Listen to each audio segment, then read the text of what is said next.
वैरोधिक आहार के घटक। वैरोधिक आहार की परिभाषा: जो कोई आहार द्रव्य या औषध दोषों को अपने स्थान से उभार दे पर उसे शरीर से बाहर न निकाले, वे सभी आहार द्रव्य अहितकर होते हैं। वैरोधिक आहार के घटक: जो देश, काल, अग्नि, मात्रा, सात्म्य, वायु आदि दोष, संस्कार, वीर्य, कोष्ठ, अवस्था, क्रम, परिहार, उपचार, पाक, संयोग विरुद्ध, हृदय विरुद्ध, संपत विरुद्ध और विधि विरुद्ध होते हैं, वे भी हितकर नहीं होते हैं। देश विरुद्ध: धनवन देश अर्थात जंगली देश या मरुभूमि में रुक्ष और तीक्ष्ण आदि द्रव्यों का सेवन करना, अनुपदेश में स्निग्ध और शीतल गुणयुक्त औषधों का सेवन देश के विरुद्ध बतलाया जाता है। काल विरुद्ध: जाड़े के दिनों में शीतल, रुक्ष आदि आहार एवं औषध द्रव्यों का सेवन करना, गर्मी के दिनों में कटु और उष्ण आदि आहार एवं औषध द्रव्यों का सेवन करना काल के विरुद्ध होता है। अग्नि विरुद्ध: 4 प्रकार के जठराग्नि के रहते हुए उसके अनुसार आहार ना मिले तो उसे अग्नि विरुद्ध कहा जाता है। मात्रा विरुद्ध: मधु और घी समभाग में मिलाकर खाया जाए तो वह मात्रा विरुद्ध होता है। सात्म्य विरुद्ध: जिस पुरुष को कटु रस और उष्ण वीर्य आहार प्रकृति के अनुकूल हो गया है, ऐसे व्यक्ति के लिए मधुर रस और शीत वीर्य का आहार सात्म्य विरुद्ध होता है। दोष विरुद्ध: वात, पित्त, कफ इन दोषों के समान गुण वाले और अभ्यास विरुद्ध आहार, औषध और कर्म का सर्वदा अभ्यास अर्थात सेवन करना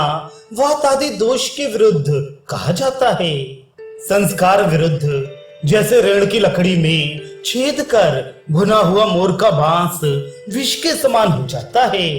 वैसे ही जो आहार द्रव्य संस्कार से विष के समान हो जाते हैं, वे आहार द्रव्य संस्कार विरुद्ध होते हैं। वीर्य विरुद्ध: वीर्य में शीतल द्रव्यों को उष्ण वीर्य वाले द्रव्यों के साथ मिलाकर जो लिया जाता है, उसे वीर्य विरुद्ध समझना चाहिए। कोष्ठ विरुद्ध: जिस पुरुष का कोष्ठ क्रूर होता है, उसके लिए मात्रा में बहुत कम, मंद वीर्य और मल को नहीं लाने वाला, जिसको मृदु कोष्ठ है, ऐसे व्यक्ति को मात्रा गुरु या द्रव्य गुरु और जो मल लाने वाला है, ऐसे अन्न को अधिक मात्रा में देना कोष्ठ विरुद्ध कहा जाता है। अवस्था विरुद्ध: परिश्रम, मैथुन, व्यायाम इन कार्यों में लगे हुए व्यक्तियों द्वारा वातवर्धक आहार का सेवन करना, या जो व्यक्ति अधिक सोते हैं या आलसी हैं, ऐसे व्यक्ति को कफवर्धक आहार देना अवस्था विरुद्ध कहा जाता है।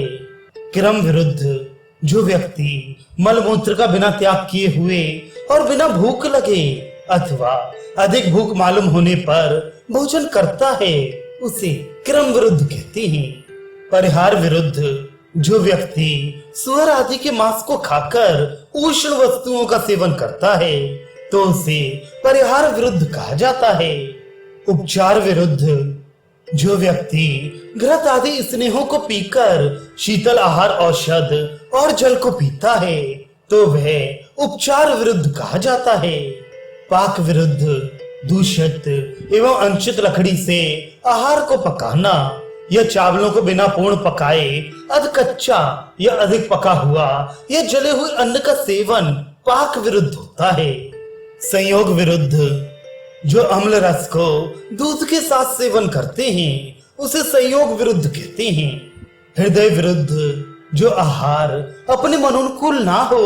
उसका सेवन करना हृदय विरुद्ध कहा जाता है। संपत विरुद्ध: जिस आहार या औषध द्रव्य में उचित रूप में रस उत्पन्न ना हुए हों, अथवा जो अतिक्रांत रस हो, अथवा जिसका रस प्रारंभिक अवस्था में ही विकृत हो गया हो, उसका सेवन करना संपत विरुद्ध माना जाता है। विधि विरुद्ध: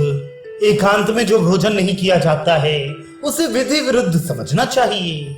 इस प्रकार इन उपरयुक्त 18 प्रकार के नियमों के अनुसार खाया गया अन्न विरुद्ध कहा जाता है और इनका सेवन शरीर के लिए अहितकर होता है। सामान्यतः विरुद्ध अन्न के खाने से उत्पन्न होने वाले रोग नपुंसकता, अंधापन, विसर्प, जलोदर, विस्फोट, पागलपन, भगंदर, मूर्छा, मद, पेट का फूलना, गलग्रह, पांडु रोग, विसूचिका अल्सक, विलंबिका, श्वेत कुष्ठ, कुष्ठ रोग, गृहिणी रोग, शोथ, अम्लपित्त,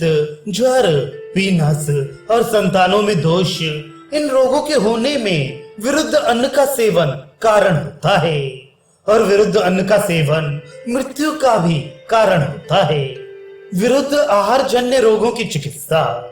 ऊपर बतलाए गए रोगों में और इनसे अतिरिक्त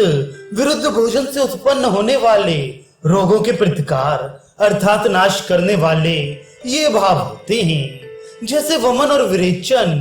तथा विरोधी अन्न सेवन करने पर उससे उत्पन्न उपद्रवों की शांति के लिए उस विरुद्ध आहार के विपरीत द्रव्यों का सेवन लाभकारी होता है,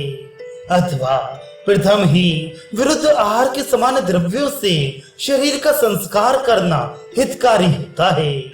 विरुद्ध भोजन करने से उत्पन्न होने वाले रोगों को विरेचन, वमन और संशमन नष्ट कर देता है